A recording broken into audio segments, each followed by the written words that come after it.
Hello class, my name is Akila Zachary, and today we're going to be talking about the forces of attraction that are present in melanin. Now I will start off by saying that I believe that the strongest forces of attraction present in melanin is hydrogen bonding. Here's why. So in order of strongest bonds, the order goes ionic, hydrogen bonding,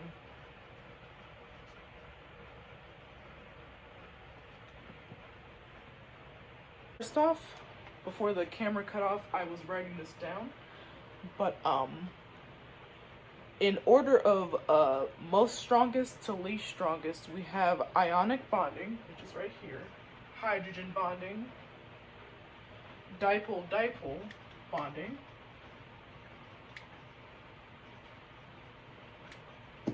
and last but not least, dispersion forces.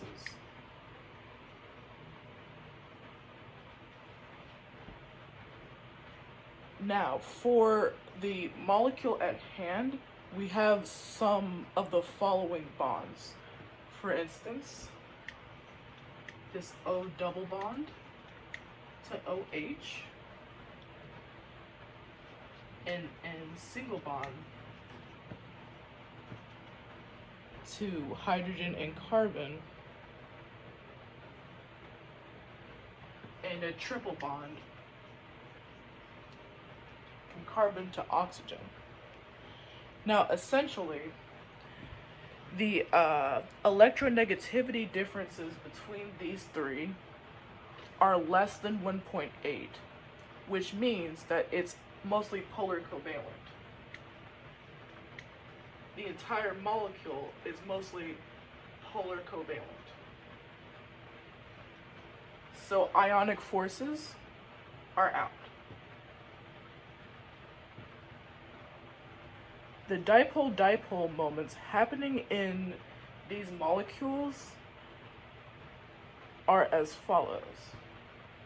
For instance, the dipole-dipole moment suggests that the forces are strongly attracted to the oxygen for this, and I am referring to this part of the structure right here, and for nitrogen, carbon.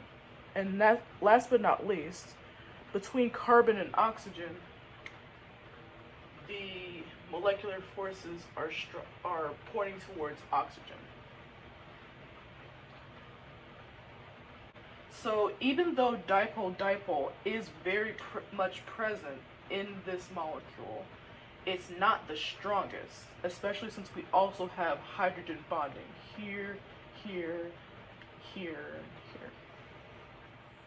So based on the structure of the molecule, I believe that melanin is mostly an acidic compound.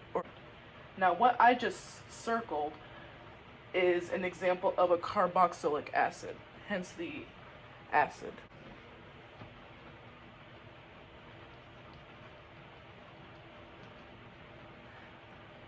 I believe that melanin is acidic because of the carboxylic acid group and the fact that the bonds are mostly polar covalent. In addition to the fact that melanin is derived from tyrosine, I'm not pronouncing that right, tyrosine, which is an amino acid.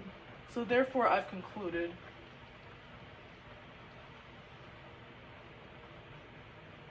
that melanin is an acid. Now let's talk about oxidation numbers. Firstly, we're going to talk about the bond between carbon and oxygen.